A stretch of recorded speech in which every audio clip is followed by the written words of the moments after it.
이스라엘에 대하여 이르되 순종하지 아니하고 거슬러 말하는 백성에게 내가 종일 내 손을 벌렸노라 하였느니라. 내가 말하노니 하나님이 자기 백성을 버리셨느냐? 그럴 수 없느니라. 나도 이스라엘이니요 아브라함의 씨에서 난 자요 벤야민 지파라.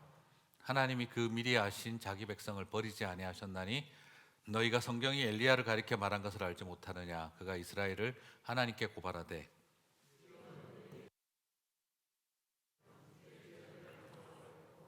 나만 남았는데 내 목숨도 찾나이다 하니 그에게 하신 대답이 무엇이냐? 내가 나를 위하여 바알에게 무릎을 꿇지 아니한 사람 7천 명을 남겨두었다 하셨으니 그런즉 이와 같이 택하심을 따라 남은 자가 있느니라. 자, 로마서의 유대인들이 이렇게 보면은요 화가 많이 나고 좀 실망이 했다라는 걸 보게 되어집니다. 어떻게 보면 하나님이 뭘 좀 잘못하신 거 아닐까 하는 생각이 들기도 합니다. 그래서 9장에서도 하나님 말씀이 폐하여졌습니까? 라고 질문을 던지던 이 볼멘 질문이 있었고, 로마서 11장 1절에서도 똑같지요. 하나님이 자기 백성을 버리셨느냐? 굉장히 볼매고 도전적인 질문을 던지고 있습니다. 바울은 결코 그럴 수 없느니라 라고 대답을 하지만 어떤 배경을 엿볼 수 있습니까? 이분들 안에, 유대인들 안에 굉장히 강력한 실망과 불만이 하나님을 향해 있구나 하는 것을 미루어 짐작할 수가 있겠죠. 그러면 뭔가 하나님이 잘못하신 건 아닐까? 사람이 섭섭하게 느꼈다면 하나님이 사람한테 뭔가 유대인들을 섭섭하게 만든 게 아닐까 하는 생각이 들기도 합니다. 자, 하지만 오늘 이 상황은 좀 어떠냐 그러면 유대인들이 우리가 바라볼 때 하나님이 뭘 잘못하셔서 유대인들이 화가 난 게 아닐까라고 생각이 되지만 사실은 하나님이 뭘 잘못해서 문제가 된 것이 아니라 하나님이 너무 잘하고 계시기 때문에 문제가 되고 있어요. 무슨 말입니까? 유대인들은 우리들만 구원받았다 하는 이 선민 의식을 가지고 있는데 하나님이 너희들 말고 이방인들도 구원받았다라고 너무 잘하고 계시기 때문에 이분들이 화가 나는 겁니다. 하나님의 선택과 예정을 좁게만 오해하고 그리고 우리만 구원받았다라고 생각하고 있었는데 하나님은 처음부터 이방인들을 선택하고 구원하고 계셨었고 지금도 여전히 계속되고 있다 하는 걸 보고 나니까 이게 우리가 원하는 하나님, 우리만 구원받는 거 아닌가라는 이 생각에 갇혀있던 유대인들이 하나님을 향해서 화가 난 거죠. 다시 말씀드리면 하나님이 잘 못해서 화가 난 게 아니라 하나님이 너무 잘하고 계셔서 화가 난 것입니다. 자, 무슨 말입니까? 사람들의 마음속에는요 그런 생각이 있었던 거예요. 하나님은 우리 마을의 독수리 같은 토템, 우리 부족의 곰 같은 그런 토템, 우리 민족의 호랑이 사자 같은 그런 토템으로서의 하나님이기만을 원했다는 거예요. 배타적으로 우리만 사랑하고 우리만의 하나님이고 우리한테만 구원을 주는 좁고 작고 굉장히 독점적으로 내가 딱 잡을 수 있는 하나님이기만을 원해 왔는데 아니 하나님은 우리만 붙든 게 아니라 모든 인류의 회복을 원하고 있다라는 걸 알고 나니까 하나님을 더 이상 독점할 수 없구나, 구원을 우리만 독점할 수 없구나 하는 생각에 대한 분노가 하나님을 향해서 터져나오고 있다라는 거죠. 다르게 표현하면 무슨 말이겠습니까? 온 세상에 은혜가 넘치는데 내가 섭섭하다는 거예요. 참 희한하죠? 온 세상에 은혜가 넘치면 어때야 됩니까? 모두가 다 행복해야 하는데 이게 사람의 마음인 거예요. 온 세상에 은혜가 넘치는데 내가 독점적으로 가질 수 없다면 부정적으로 바뀔 수 있는 게 사람이구나 하는 걸 발견하게 되어지죠. 소위 말하는 어릴 때부터 제일 먼저 배우는 거 뭡니까? 애들이 제일 먼저 배우는 거 엄마 아빠 빼고 내 거야, 내 거야 하는 이거, 그것만큼 심지어 남의 것도 내 거야 하는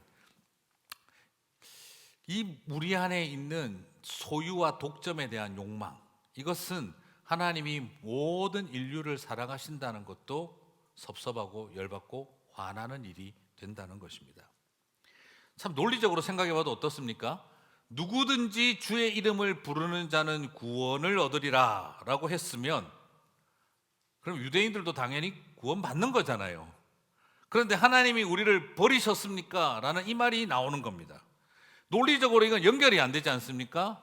모든 인류를, 모든 종족을 하나님이 구원하신다라고 하면 유대인을 버린다는 게 이게 논리적으로 연결이 됩니까? 유대인은 모든 종족이 아닌가요? 그들은 다 똑같은 모든 종족인데 하나님은 우리만 버리셨다라고 말할 수 없어요. 이 말은 결국 뭘 말하는 겁니까? 하나님 왜 우리만 구원하지 않으셨습니까? 라는 겁니다. 우리만 구원하시지요 하는 그 욕심이 뭐로 이어집니까? 그게 안 되니까 왜 우리만 버리셨습니까? 라는 질문으로 이어진다는 겁니다. 온 세상을 왜 구원하십니까? 우리만 구원하지 않고. 그게 화가 나니까 온 세상을 구원하시는 하나님을 향해 우리만 버리신 하나님으로 여긴다는 거죠. 이것이 사람의 마음속에 있는 복잡한 희한한 이 독점의식과 소유 욕망이죠. 우리가 다 비슷한 연약함이 있습니다. 좀 유치하지만 엄마는 우리 자식들 다 사랑해. 그러니까 딸이 왜 나만 사랑 안 해? 그렇게 말하는 거죠. 무슨 뜻이죠? 나만 사랑하라는 말이에요.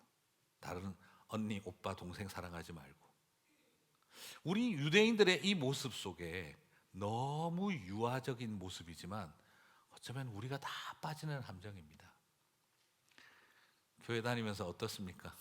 솔직히 모두를 사랑하는 사람 싫죠? 그러면 어떻게 느끼세요? 나만 신경 안 쓰는 것처럼 여겨져요. 그게 사람 속에 일어나는 마음이에요. 그래서 목자 해보시면 아시지 않습니까? 소그룹 리더 해보시면 아시잖아요. 신경 잘 쓰고 있는데 나만 신경 안 써준다고 열받아 하는 사람 만나게 되잖아요. 그것이 어쩌면 우리 안에 있는 사람의 마음과 비슷합니다. 이게 오늘 유대인들이 빠진 함정이었던 거죠. 유대인들은 누구든지 구원하는 하나님 이야기를 들으면서 하나님이 우리만 버리셨다라고 생각을 하고 원망을 했습니다. 유대인들의 이런 반응은 사실 정당할 수가 없어요. 은혜가 없어서 분노한 것이 아니라 은혜가 넘쳐서 분노했던 것입니다. 사랑하는 성도 여러분, 혹시 오늘도 우리 안에 이런 마음이 틈타는 거 아닐지 우리가 한번 돌아보셨으면 좋겠습니다. 교회를 바라보고 또 하나님의 사람들을 바라보고 하나님을 바라보면서 어느 틈에 나도 모르게 쉽게 빠질 수 있는 이 유대인들의 누룩과 함정이 우리 안에 우리의 마음의 원망이 되고 우리의 마음의 분노가 되어지지 않게 되시기를 바랍니다. 지금 하나님은 너만 가지고 있다고 생각하는 기득권과 소유를 내려놓으라고 하고 있는데 이것을 우리는 나를 버린다라고 받아들였던 것이죠. 내 기득권을 내려놓아라. 내 방법대로 되어야 한다는 생각. 하나님은 내가 원하는 방식대로만 움직이셔야 한다는 생각. 하나님의 나라는 내가 바라는 방식으로만 움직여야 된다는 생각을 내려놓으라고 하게 되자 하나님은 나를 버리셨다라고 받아들이는 이 유대인들의 심정을 보게 되는 것입니다. 오늘 저와 여러분 안에 이 누룩과의 싸움이 있게 되시기를 주님의 이름으로 축복합니다. 자, 그러고 나면 우리 참 마음에 이렇게 쉽지 않을 때가 있죠. 그리고 또 살다 보면 또 어때요? 실제로 하나님 나를 좀 버리신 것 같다라고 느껴지는 이런 케이스가 아니라 그냥 나는 정말 유단히 외롭고 버림받은 것 같고 아무도 관심 써주지 않는 정말 진짜 나는 그런 자리에 있는 것처럼 여겨질 때도 실제로 있죠. 우리의 마음과 삶 속에 어쩌면 유대인들도 그 두 가지 마음이 다 느꼈을런지 모릅니다. 자, 그렇다고 한다면 오늘 이런 어떤 마음의 이야기가 들어보면 이건 논리적인 이야기가 아니라 사실은 어떻습니까? 감정적 이야기라는 거죠. 왜 우리를 버리셨습니까? 이건 논리적 반응이 아니라 감정적 반응. 우리 안에도 이런 감정적 반응이 일어날 때가 있죠. 자, 이런 모습에 대해서 오늘 사도 바울은 어떻게 하고 있습니까? 참 이럴 것 같으면 좀 그런 생각 들지 않겠어요? 말해봐야 소용없겠다는 생각이 들지 않겠어요? 여러분, 사람이 논리적으로 반응하지 않고 감정적으로 반응하면 어떻게 되죠? 설명해봐야 아무 도움이 안 될 것 같아요. 그런데 성경 로마서를 보고 있으면 지금까지 계속 이런 유대인들을 향해 바울은 진정성을 안고 또 설명하고 또 설명하고 또 설명하고 있어요. 제가 솔직히 성경을 읽다 보면 아유 그만합시다 그냥 이게 지가 정신 차릴 때까지가 안 돼요 이거 이런 생각이 들 것 같은데 바울은 계속 말씀을 가지고 설명을 합니다. 어쩌면 이게 하나님 마음인 거예요. 우리 안에 있는 상한 마음, 그것이 정당하든 논리적이든 논리적이지 않든 그 모든 것을 바울은 최선을 다합니다. 자, 그러면서 먼저 첫 번째 11장 1절에서 이렇게 말하지요. 그러므로 내가 말하노니 하나님이 자기 백성을 버리셨느냐? 그럴 수 없느니라. 나도 이스라엘인이요 아브라함의 씨에서 난 자요 벤야민 지파니라. 하나님이 만약 이스라엘을 버렸다면 소위 말하는 골수 이스라엘인 나를 사용하시겠느냐? 하나님이 정말 우리를 버리셨다면 이런 골수 이스라엘인 나를 이방인의 사도로 쓰시겠느냐? 나를 봐라, 하나님 우리를 버리신 게 아니다. 그리고 나서 그는 또 말합니다. 하나님은 여전히 나 혼자만 남은 것 같고 예수 믿는 사람은 극소수인 것 같고 나는 완전히 버림받은 것 같고 그렇게 느껴지는 자리가 있다 할지라도 하나님은 반드시 남은 자들을 함께하게 하신다 하는 약속을 보여주고 있어요. 그러면서 오늘 구약을 인용합니다. 나 홀로 이스라엘을 부르짖던 엘리야에게도 하나님은 7,000명의 남은 자가 있다는 것을 이야기했던 걸 말하고 있습니다. 자, 로마서 1장 3절에서 5절을 봅니다. 주여 그들이 주의 선지자들을 죽였으며 주의 제단들을 헐어버렸고 나만 남았는데 내 목숨도 찼나이다 하니 그에게 하신 대답이 무엇이냐? 같이 읽어볼까요? 내가 나를 위하여 바알에게 무릎을 꿇지 아니한 사람 7,000명을 남겨두었다 하셨으니 그런즉 이와 같이 지금도 은혜로 택하심을 따라 남은 자가 있느니라. 구약시대 때 엘리야도 세상에 다 죽고 제단도 무너지고 모든 것이 끝난 것처럼 여겨지고 있을 때 나 혼자만 남았는 줄 알고 이 세상에 우리는 다 버림받았구나 라는 생각이 드는 자리에서도 하나님은 뭘 약속하셨습니까? 아니다, 바알에게 무릎 꿇지 않는 자 7,000명을 남겨두었다라고 말씀하셨다는 거죠. 우리는 오늘 여기에서 어떤 모습을 발견하게 됩니까? 먼저 첫 번째는 이스라엘 사람들이 예수님을 십자가에 못 박아 죽이고 그들이 하나님을 부정하고 있는 이런 상태가 최근에 와서 갑자기 생긴 일이 아니라 너희들은 옛날 조상 때부터 그랬다라는 걸 보고 있는 거예요. 선지자들을 다 죽이고 제단을 헐어버리고 우상을 갖다 놓고 성전을 더럽혔던 것, 그건 너네들 옛날 조상들은 신앙생활 잘한 줄 아느냐? 아니다 이 말입니다. 우리는 자꾸 과거를 미화시키는 특징이 있는데 그게 그렇지 않다는 거예요. 오히려 우리에게 하고 있는 말은 너희들은 과거에도 여전히 그랬고 지금도 여전히 그렇고 똑같다라는 걸 보여줍니다. 그리고 그때에도 남은 자 7,000명이 무릎 꿇지 않는 자가 있었던 것처럼 지금도 여전히 그렇다 하는 것을 우리들에게 보여주고 있다는 것입니다. 사랑하는 성도 여러분, 이것을 통해서 무엇을 보여주는 걸까요? 세상은 언제나, 아니 하나님의 사람들도 언제나 신실하지 않았지만 하나님은 항상 신실하셨다라는 것입니다. 저는 이 말씀을 보면서 그런 생각이 들어요. 하나님, 오늘날 한국 교회를 어떻게 합니까? 오늘날 우리 시대 이민교회가 희망입니까? 교회가 어쩌다가 이 모양이 됐습니까? 그때 제 마음에 하나님 주신 마음은 어쩌다가 이 모양이 된 게 아니라 늘 그 모양이었다. 뭐 옛날엔 괜찮았는 줄 아냐? 늘 그 모양이었다. 왜 지금 눈앞에 보이는 현실을 보고 모든 걸 판단하냐? 나만 남았다, 교만한 생각하지 마라. 옛날부터 우리는 늘 주님을 거역하고 배역했다. 그래도 나는 너희들을 향한 신실함을 포기하지 않았던 것처럼 여전히 바알에게 무릎 꿇지 않는 7,000명은 지금도 있다라는 것이었어요. 하나님 제 마음에 주셨던 가장 큰 도전은 왜 보이지 않는 현실을 바라보고 바알의 힘을 바라보고 그리고 안타깝게 타협하고 무너지고 부패한 교회만 쳐다보고 있느냐? 선지자들을 죽이는 사람들만 쳐다보고 있느냐? 무릎 꿇지 않는 7천 명을 내가 남겨두었는데 하는 그 마음이었던 거죠. 그러므로 버림받았다라고 소리치지 말고 절망 나만 남았다라고 절망하지 말고 하나님은 여전히 신실하시고 우리 안에 언약의 백성들을 7천 명을 붙들고 계신다는 그것을 바라보고 소망을 가지라는 것이었어요. 사랑하는 성도 여러분, 오늘 이 말씀을 바라보시면서 우리 안에 그 은혜가 있게 되시기를 바랍니다. 가끔 하나님은 좀 충격적이세요. 어쩌다가 우리가 이러니까 늘 그랬다, 뭘 어쩌다가는 이렇게 이야기하실 때 좀 충격이었죠.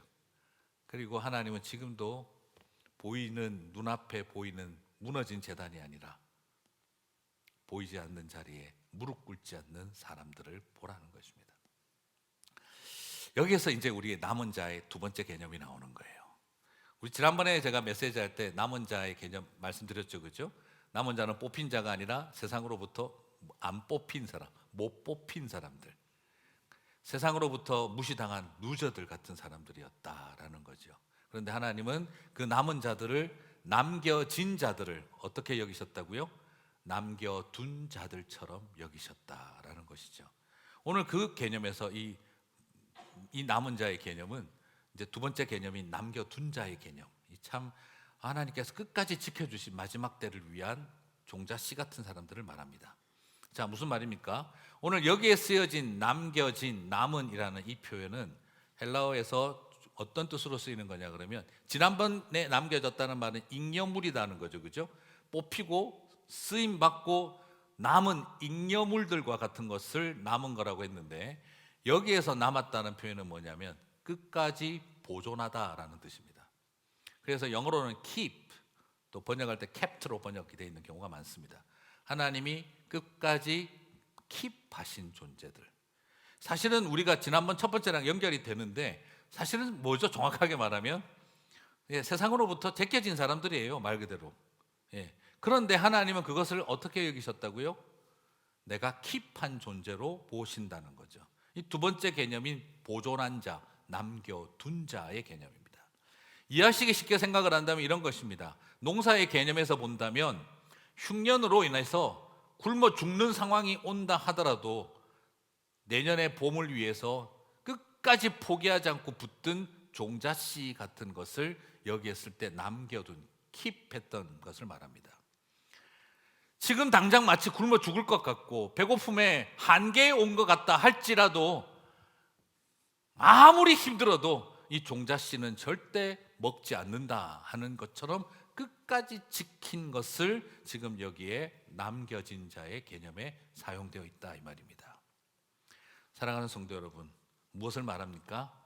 하나님은 이 땅에 우리가 다 버림받는 것 같고 세상의 모두에서 나만 남은 것 같은 그 절망의 자리에서도 우리 하나님은 포기하지 않고 종자씨처럼 붙든 보존한 자들을 우리 가운데 허락하고 계신다는 겁니다.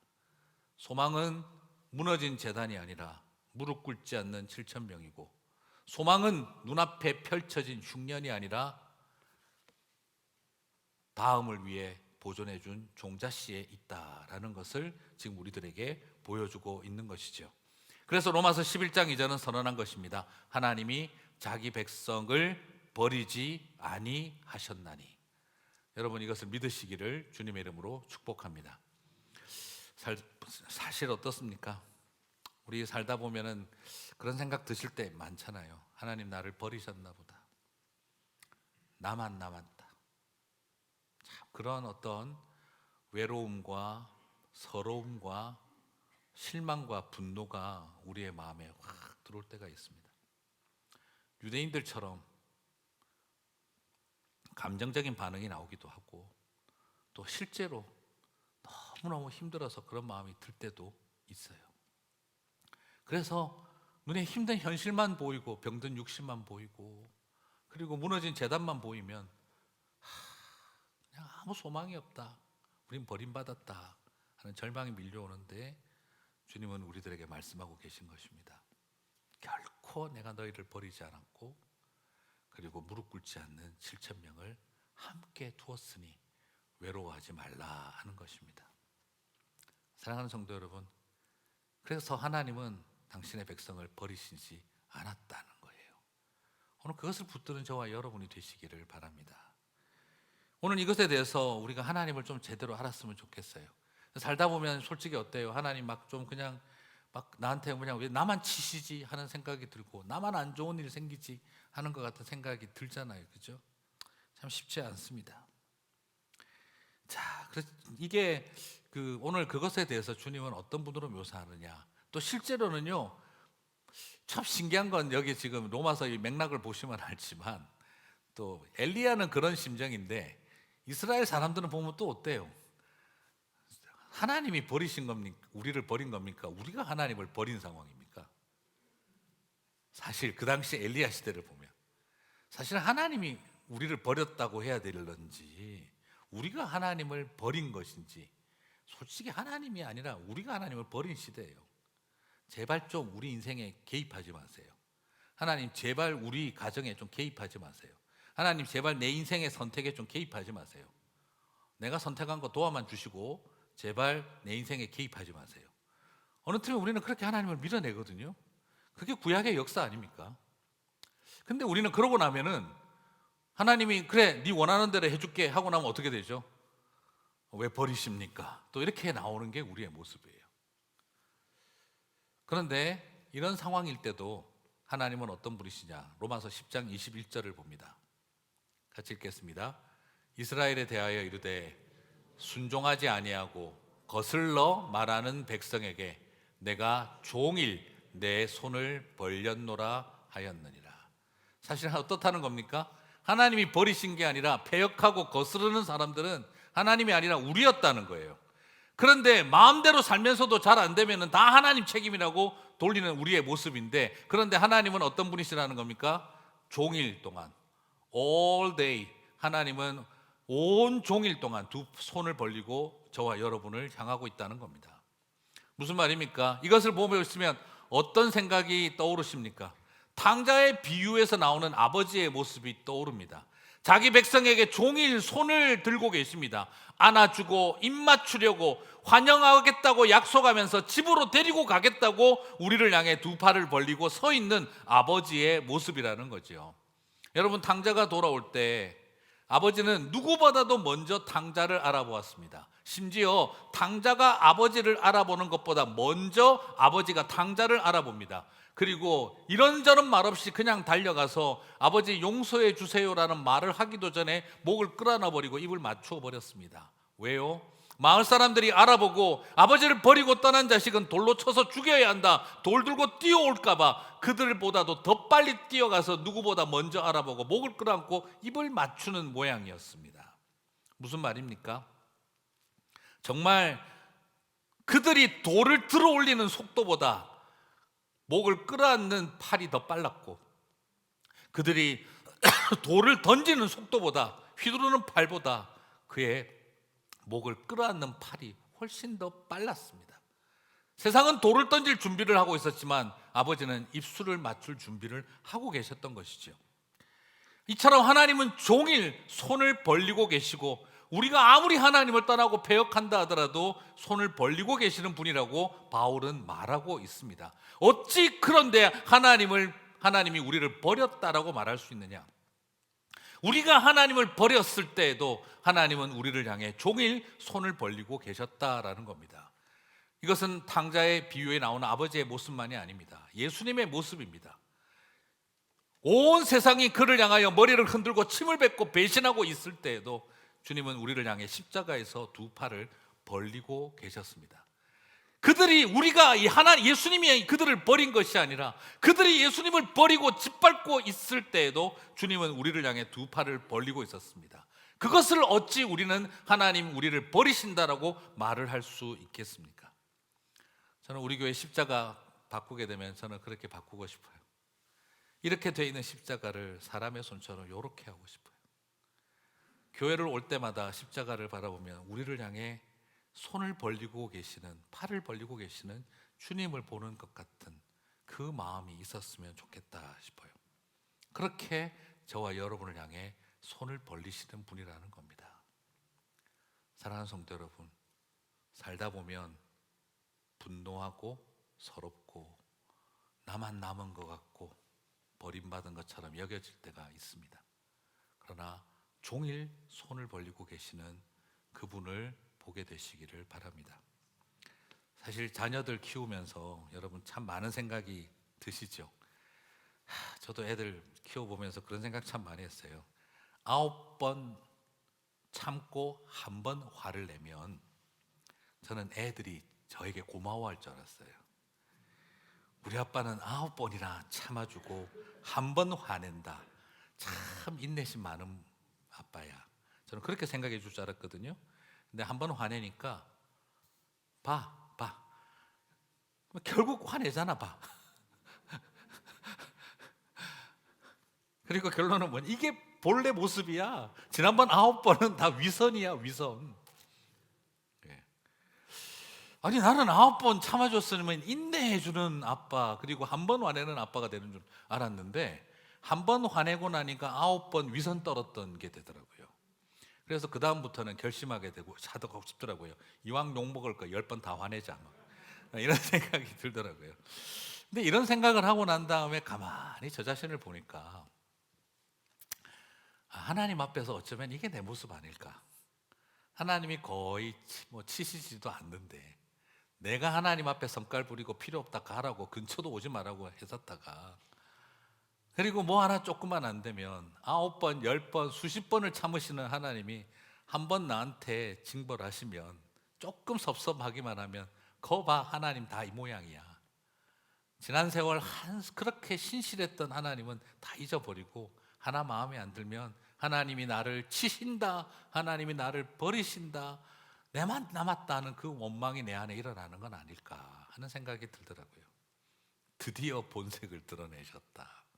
어쩌면 이게 내 마음 아닐까 생각이 들더라고요. 그러고 나서 가만히 보니 우리 하나님 참 우리를 향해서 그렇게 신실하셨구나. 내가 참 그걸 몰랐구나 하는 생각이 들더라고요. 아이들 키우면서 저는 그런 생각도 해봤거든요. 좀 더 젊은 날 저는 이렇게 생각했어요. 나중에 세월 가서 그때 괜히 내가 마음 약하게 먹어서 이놈의 자식들 다리 몽댕이를 부러뜨려서도 확 잡았어야 하는 건데 하는 그런 후회는 나중에 안 해야 되겠다. 마음 아프고 힘들더라도 강하게 할 때는 확 잡아야 된다. 나중에 그런 후회 안 해야지. 근데 조금 지나고 나니까는요, 왜 확 잡아야 한다는 생각 때문에 그때 간 쓸개 콩팥 다 빼버리고 죽어지고 낮아지지 못했을까 하는 후회가 생기기 시작하더라고요. 부모의 자리에 계신 분들은 아마 어떤 심정인지 조금씩은 아실 거라고 생각이 됩니다. 요즘 더 많이 후회하게 되는 건 나를 확 잡았어야 하는 건데 왜 확 잡으려고 했을까? 나중에 더 후회하게 될 일은 그때 내가 좀 완전히 죽었더라면 어땠을까? 그때 내가 이놈들을 확 잡아서라도, 내가 다리 몽댕이 부러뜨려서도 확 잡지 않았던 걸 후회하는 게 더 힘들까? 아니면 내가 그때 확 나를 잡아서 내가 죽었더라면 어땠을까 하는 후회가 더 클까? 요즘 그런 생각들이 가끔 들어요. 그래서 어떤 분하고 같이 대화를 나눠보니까 그 이야기 하시더라고요. 인생은 다 그런 것 같다고. 나중에 가서 확 안 잡았던 걸 후회하게 되든지, 아니면 왜 확 잡으려고 하다가 내가 차라리 죽지 하는 후회를 하든지, 결국 둘 중에 하나 아니겠냐 하더라고요. 그런데 요즘은 가만히 생각을 해보니까 9번 참는다는 생각보다 그냥 죽었으면 좋았을 텐데 하는 생각이 가끔씩 더 많이 듭니다. 그리고 나서 가만히 생각해 보니 주님이 십자가에서 후회 없이 사랑하셨다는 생각이 듭니다. 무슨 말이죠? 우리를 확 잡는 쪽으로 선택하시기보다 내 간과 쓸개와 콩팥 다 꺼내서 제단 위에 화목제물로 불태우셨구나 하는 걸 알겠더라고요. 구약시대 때 제사를 지낼 때 모든 장기를 꺼내서 다 태웁니다. 저는 그것을 보면서 어쩌면 하나님이 우리를 향해 당신의 아들 십자가를 보내주셔서 우리를 위해 죽으신 것은 내 이것들을 그냥 확 잡아버릴 건데 하는 그것보다 내가 하나님이 당신의 모든 것을 내려놓기까지 우리를 사랑하지 않았던 것을 후회하고 싶지 않으셔서 십자가에서 저와 여러분을 향해 후회 없는 사랑과 희생을, 후회조차 남지 않을 사랑과 희생을 하셨구나 하는 생각을 하게 되어지더라고요. 사랑하는 성도 여러분, 버르장머리와 소위 말해서 싸가지 다 잡아먹은 자식들과 같은 우리들을 향해 예수님은 간, 쓸개, 콩팥, 심장까지 다 불살라 주셨구나, 후회 없는 사랑을 해주셨구나 하는 생각을 하게 됩니다. 그런데 우리를 어찌 버리셨다라고 말할 수 있겠습니까? 솔직히 얼마나 벌 주고 싶으셨을까요? 얼마나 숨통을 꽉 틀어 막아서라도 정신 차리게 하고 싶으셨을까요? 그런데 우리를 혼내고 싶으셨을 텐데 오히려 채찍 맞으셨고, 우리 숨통을 확 조르고 싶으셨을 텐데 당신의 숨을 멈추도록 하셨던 것입니다. 한 조각 심장 우리를 향해 불살라 주셨고, 그리고 그것을 통해 우리를 버리지 아니하셨고 끝까지 사랑하셨음을, 후회 없는 사랑을 하셨음을 증거하셨다고 믿습니다. 사랑하는 성도 여러분, 이런 사랑 받았으니 그렇게 사랑함이 마땅하다 싶습니다. 말씀을 마무리합니다. 이상열 님이 쓰신 사람과 사람 사이에 있는 것이라는 그 수필 중에서 이런 말이 있더라고요. 엄마는 당신 생명의 조각을 한 조각씩 떼어 자식을 키운다고 합니다. 우리들 몸속에는 금빛 찬란한 엄마가 들어있어 하늘을 보고 별을 보고 다른 이들을 사랑할 수 있습니다. 오늘 당장 아무 말 하지 말고 그냥 가만히 엄마를 두 손과 마음을 안아보세요 라는 수필을 제가 본 적이 있습니다. 그런 생각이 들더라고요. 그렇죠. 우리는 엄마의 뱃속에서 엄마의 피와 살과 모든 에너지를 가지고 우리는 몸을 지어서 여기에 나왔습니다. 어쩌면 우리는 엄마 안에 있었고, 그리고 내 모든 몸은 엄마로부터 나온 것이라고 말할 수 있겠죠. 그래서 우리를 사랑한 것처럼 우리도 사랑하고, 그렇게 우리를 바라보면서 별을 보고 하늘을 바라보았던 것처럼 우리도 그렇게 사랑하고 살아보자 했던 한 수필가의 글이었습니다. 저는 이것을 보면서 여러 생각을 해봅니다. 참 신기하죠. 생명이 태어난다는 건 다르게 생각하면 뭘까요? 애 하나 태어나는 게 아니라 엄마 안에서 엄마의 조각을 갖고 나오는 것과 같은 거죠. 여성이 된다는 건, 엄마가 된다는 건 그런 것 같아요. 예전에 그 이야기 하더라고요. 여성은 엄마가 되면서 빨리 철이 들고 남성은 아빠가 되는데 철드는 게 좀 늦다라고 하더라고요. 왜 그러냐? 엄마는 내 뱃속에 애를 품어보니까 엄마가 된다는 게 내 살 조각을 나누는 거구나 하는 걸 알아서 어려도 빨리 성숙하신대요. 근데 아빠들은 뭐 변화가 있어야죠, 몸에.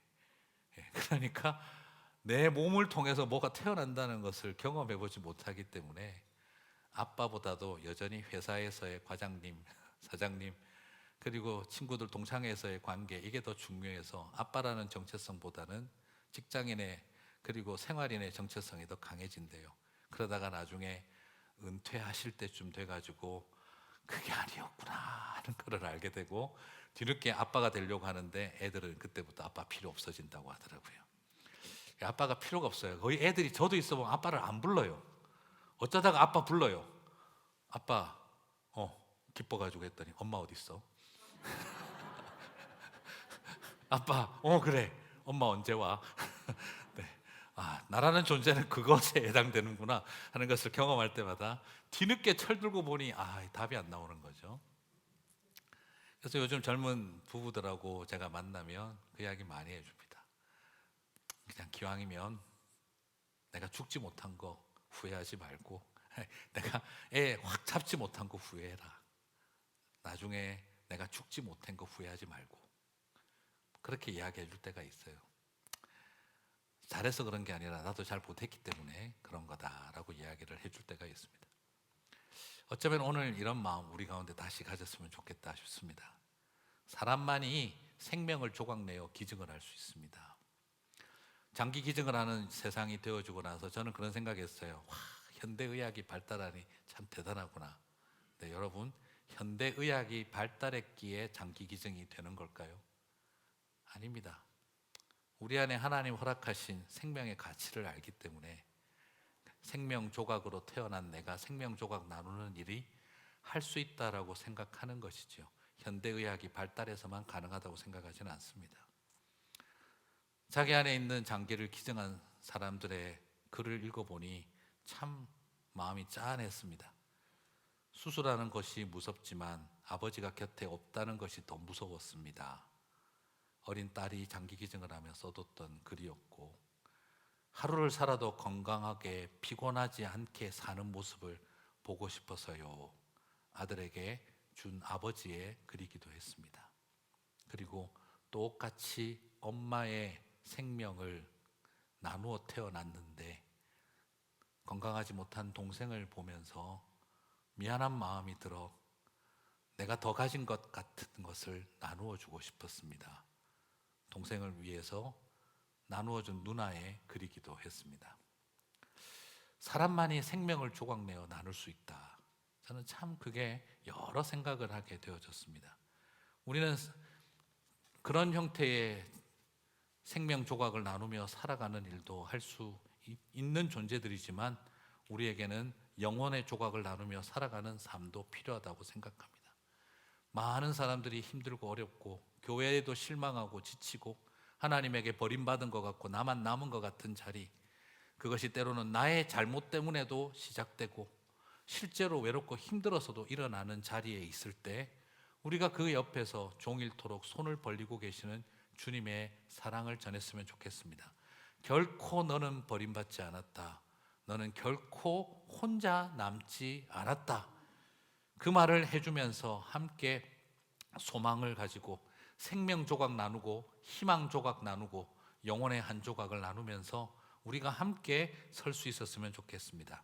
성탄의 계절이 다가옵니다. 모두가 절망하고 원망하고 분노하는 세대 속에서 변하지 않는 사랑을 믿음으로 선언했으면 좋겠습니다. 우리들 몸속에 변함없이 한결같이 사랑하신 금빛 찬란한 예수님이 있습니다. 예수님을 통해 하늘의 별을 보고 예수님을 통해 하늘을 바라보고 예수님을 통해 주변의 사람들을 사랑하며 생명 조각 나누며 살아가는 저와 여러분 되시기를 바랍니다.